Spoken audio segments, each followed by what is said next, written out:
அனைவருக்கும் வணக்கம். நம்ம சோசியல் இஷ்யூஸ்ல இன்னைக்கு என்ன கொஸ்டின் இருக்கு அப்படின்னு சொல்லி பார்த்தீங்கன்னா, இந்திய கிராமப்புற, நகர்ப்புறங்களில் காணப்படும் பாலியல் வன்கொடுமைகளுக்கான வேறுபாடுகளை ஆய்க அப்படின்னு சொல்லி குடுத்திருக்காங்க. Analyse rural urban differences of sexual assault in India அப்படின்னு சொல்லி கேட்டிருக்காங்க. ஓகேவா? ஸோ ரூரல் ரீஜன், அர்பன் ரீஜன்ல செக்ஷுவல் அசால்ட்ல என்ன டிஃபரன்சஸ் இருக்கு அப்படிங்கிறத நம்ம பார்க்க போறோம். சரியா? ஃபர்ஸ்ட் எடுத்தோடனே அதுக்கு இந்த கொஸ்டினுக்கு ஒரு டைட்டில் வந்து குடுக்குறோம். Rural urban differences of sexual assault in India அப்படிங்கிறத சொல்லிட்டு என்ன பண்றோம்னா, அதுக்கு ஒரு இன்ட்ரோடக்ஷனை குடுக்குறோம். செக்ஷுவல் அசால்ட்னா என்ன அப்படிங்கிறத சொல்றோம். ஓகேவா? It refers to any act that affects the dignity of women அப்படிங்கிறது இது ஜெனரலைஸ்டு டெஃபினிஷன். ஓகேவா? இந்த இடத்துல நீங்க ஸ்டாண்டர்ட் டெஃபினிஷனை வந்து யூஸ் பண்ணலாம். ஓகேவா? அடுத்தது இந்த செக்ஷுவல் அசால்ட் அப்படிங்கிறது பிசிக்கல், எமோஷனல், வெர்பலா இருக்கு. அதே மாதிரி நேட் ரூரல் அண்ட் அர்பன் ரீஜன்ல ஒரு டிஃபரன்சஸ் வந்து இருக்கு அப்படிங்கறத சொல்லிட்டு இதுக்கு ரிலேட்டடான ஒரு பாக்ஸ் கண்டென்ட்டை கொடுக்குறோம். கொடுத்ததுக்கு அப்புறமா ஃபார்ம்ஸ் ஆஃப் செக்ஷுவல் அசால்ட் என்னெல்லாம் இருக்கு, physical, emotional, sexual, economical, online அப்படின்னு சொல்லி செக்ஷுவல் அசால்ட்டை வந்து இந்த இடத்துல டிஃபரன்ஷியேட் பண்ணி காட்டுறோம். என்ன டைப் ஆஃப் செக்ஷுவல் அசால்ட்லாம் இருக்கு அப்படின்னு சொல்லி சும்மா ஒவ்வொரு பாயிண்ட். ஏன்னா கோர் கொஸ்டின் இது கிடையாது. கோர் கொஸ்டின் என்ன அப்படின்னு சொல்லி பாத்தீங்கன்னா, ரூரல் அர்பன் டிஃபரன்சஸ் என்ன இருக்கு அப்படிங்கறதுதான் கொஸ்டின். அதை அனலைஸ் பண்ண சொல்லியிருக்காங்க. சரியா? அப்படிங்கிறப்ப அந்த ஒரு விஷயத்தை தான் நம்ம அதிகமா ஃபோக்கஸ் பண்ணணும். இந்த இடத்துல பேசிக்கா இருக்கிறத மட்டும் சொல்லலாம் போதும். சரியா? இதையே நீங்க பிக்டோகிராபிக்கல் ரெப்ரசன்டேஷனாவும் கொடுக்கலாம். இந்த மாதிரியான செக்ஷுவல் அசால்ட்லாம் இருக்கு அப்படின்னு சொல்லி சொன்னதுக்கு அப்புறமா நமக்கு ரூரல் அர்பன் டிஃபரன்சஸ் என்ன இருக்கு அப்படின்னு சொல்லி ஒரு அனாலிசிஸை வந்து இந்த இடத்துல சொல்றோம். First nature of assault. Rural ரீஜன்ல பாத்தீங்கன்னா டொமஸ்டிக் வயலன்ஸ், டவுரி அதெல்லாம் வந்து அதிகமா இருக்கு. இது அர்பன் ரீஜன்ல ஹராஸ்மெண்ட், மொலஸ்டேஷன் இதெல்லாம் அதிகமா இருக்கு அப்படின்னு சொல்லி சொல்றோம். அர்பன் ரீஜன்ல தான் ஆன்லைன் அபியூஸ்லாம் அதிகமா நடக்குது அப்படிங்கறத சொல்லலாம். இந்த மாதிரி எப்படி செக்ஷுவல் அசால்ட் ரூரல் ரீஜன்ல வேரி ஆகுது, அர்பன் ரீஜன்ல வேரி ஆகுது அப்படிங்கறத இந்த இடத்துல சொல்லணும். அதான் பாயிண்ட் ஆஃப் வியூ. சரியா? அத நீங்க உங்களுக்கு புரிஞ்ச பாயிண்ட் ஆஃப் வியூல இந்த இடத்துல சொல்லணும். அடுத்தது வல்னரபிள் ஏஜ் கேட்டகரி, ரூரல்ல எப்படி இருக்காங்க, அர்பன்ல எப்படி இருக்காங்க அப்படிங்கறத சொல்லணும். ஓகேவா? அடுத்ததா reporting of abuses. Reporting of abuses அப்படின்னா, அந்த ஒரு செக்ஷுவல் அசால்ட் நடக்குது அப்படின்னா அத இந்த இடத்துல ரிப்போர்ட்டிங் ஆஃப் செக்ஷுவல் அசால்ட்னு தான் எழுதியிருக்கணும். சரிங்களா? ஏன்னா கொஸ்டின் என்னவோ அதை தான் நம்ம இந்த இடத்துல ஃபுல்லா சப்ஸ்டான்ஷியேட் பண்ணிக்கிட்டே இருக்கு. ஓகேவா? கொஸ்டின்ல என்ன கேட்டிருக்காங்களோ அந்த வார்த்தையை தான் யூஸ் பண்ணும். இப்ப இந்த இடத்துல அபியூஸ் கேட்கல, அசால்ட் தான் கேட்டிருக்காங்க.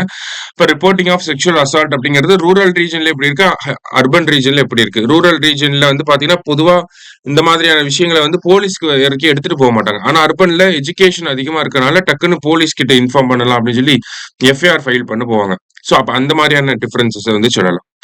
அடுத்ததா supporting mechanisms for sexual assault victims என்னெல்லாம் இருக்கு, ஃபார் அசால்ட் விக்டிம்ஸ் என்னெல்லாம் இருக்கு அப்படின்னு சொல்லி சொல்றோம். ஓகேவா?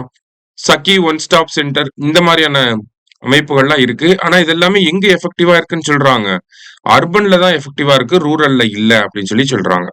அடுத்தது rehabilitation of victims of sexual assault அப்படின்னு சொல்லி கொடுத்திருக்காங்க. சோ சப்போர்ட்டிங் மெக்கானிசம்ஸ் அர்பன்ல அதிகமா இருக்கு அப்படின்னு சொல்லி சொல்றோம்.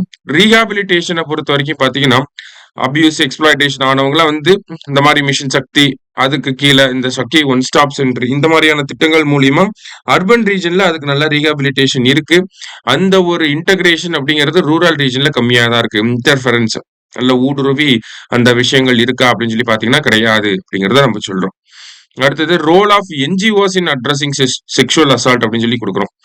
எக்ஸாம்பிளுக்கு ரூரல் ரீஜன்ல பாத்தீங்கன்னா என்ஜிஓஸ் வந்து பெரிய ரோல் பிளே பண்ணுவாங்க, செல்ஃப் ஹெல்ப் குரூப் வந்து ஒரு பெரிய ரோலை பிளே பண்ணுவாங்க. ஆனா இதெல்லாம் அர்பன் ரீஜன்ல நம்மளால பார்க்க முடியாது. அதனால இந்த இடத்துல இன்எஃபெக்டிவ் அப்படின்னு சொல்லி நம்ம கொடுக்குறோம். சரியா? இங்க 6 பாயிண்ட் தான் கொடுத்திருக்காங்க. ஆனா அதையும் தாண்டி நம்ம எழுத முடியும். ரூரல் ரீஜன்ல செக்ஷுவல் அசால்ட் எல்லாம் நடந்துருச்சு அப்படின்னா அதை வந்து விமனோட டிக்னிட்டி அஃபெக்ட் பண்ற மாதிரி ஒரு மென்டாலிட்டி வந்து கொண்டு வராங்க. அதாவது குடும்பத்தோட கௌரவம் கெட்டு போச்சு அப்படின்னு சொல்லி சொல்றாங்க இல்லையா? சோ அந்த மாதிரியான ஒரு மென்டாலிட்டி இருக்கு. அர்பன் ரீஜன்லயும் அதே மென்டாலிட்டி ப்ரிவேல் ஆனாலுமே அங்க வந்து என்ன பண்றாங்க, அடுத்த ஸ்டெப் லைக் வந்து போலீஸ் கிட்ட போறது, அந்த மாதிரியான ஒரு கோர்ட்ல கேஸ் போடுறது, இந்த மாதிரியான ஆக்டிவிட்டிஸ்குள்ள அர்பன் ரீஜனுக்குள்ள தான் போக ஆரம்பிச்சிருக்காங்க. பிகாஸ் இதுக்கு லிட்ரஸி அப்படிங்கிறது ஒரு முக்கியமான காரணமா இருக்கு. அடுத்ததா பாத்தீங்கன்னா அவேர்னஸ் அபவுட் தேர் ரைட்ஸ். ஓகேவா? அவேர்னஸ் பத்தி லைக் விமனுக்கு வந்து அவங்களுக்கு இருக்கக்கூடிய உரிமைகள் பத்தி அவங்க பாதிக்கப்பட்டுட்டாங்க அப்படின்னா அவங்க என்னெல்லாம் ஸ்டெப்ஸ் எடுக்கலாம் அப்படிங்கறத பத்தின அவேர்னஸ் ரூரல் ரீஜன்ல கம்மியா இருக்கு. ஆனா அர்பன் ரீஜன்ல அது அதிகமா இருக்கு அப்படின்னு சொல்லலாம். இந்த மாதிரியான டிஃபரன்சஸ் நிறைய எக்ஸிஸ்டிங்கா இருக்கு நமக்கு in terms of sexual assault அப்படின்னு சொல்லி பாக்குறப்ப. எந்த ஒரு விஷயம் எடுத்துட்டாலுமே அதுல ரூரல் அர்பன் அப்படின்னு சொல்லி ஒரு வேறுபாடு இருக்கும். அதுல ரூரல்ல வந்து பாத்தீங்கன்னா கொஞ்சம் நமக்கு பேக்வேர்டா இருக்கிற மாதிரி தோணும். அர்பன்ல வந்து எஜுகேட்டட் பீப்புள் அதிகமா இருக்கனால, அர்பனைசேஷன் அதிகமா இருக்கனால அங்க கொஞ்சம் அவங்களோட ரைட்ஸ் அவேர்னஸ் பத்தி எல்லாம் கொஞ்சம் விவரமா இருப்பாங்க. சரியா? சோ அந்த ஒரு டிஃபரன்ஸ பேஸ் பண்ணி இந்த ஒரு கொஸ்டினை அட்ரஸ் பண்ற மாதிரி இருக்கும். கொஞ்சம் சேலஞ்சிங்கா தான் இருக்கும். செக்சுவல் அசால்ட் அப்படிங்கறத பத்தி எழுதிடலாம்னு நினைச்சாலும் உட்கார்ந்து எழுதுறப்பதான் பாயிண்ட் யோசிக்கிறப்பதான் கொஞ்சம் சேலஞ்சிங்கா இருக்கும். சரியா? இப்ப அனலைஸ்ன்னு கேட்டிருக்காங்க. நம்ம அதுக்கு ஒரு வே ஃபார்வர்ட் கொடுக்குறோம். இப்ப ஸ்ட்ரிக்டர் என்ஃபோர்ஸ்மெண்ட் அப்படிங்கிறது தேவைப்படுது. ரூரல் ரீஜன்ல பிஹேவியரல் சேஞ்ச் தேவைப்படுது. அதே மாதிரி சப்போர்ட் மெக்கானிசம்ஸ் ரூரல் ஏரியால அதிகப்படுத்தணும்.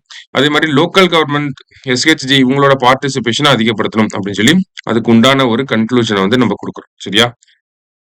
சோ இந்த கொஸ்டினை இப்படிதான் நம்ம அட்ரஸ் பண்ணிருக்கோம். நீங்களும் ஒரு தடவை உங்க பாயிண்ட் ஆஃப் வியூல இந்த கொஸ்டினுக்கு ஆன்சர் எழுத பாருங்க. சரியா? கொஞ்சம் சேலஞ்சிங்கான கொஸ்டின் தான், ஆனா எழுத ட்ரை பண்ணி பாருங்க.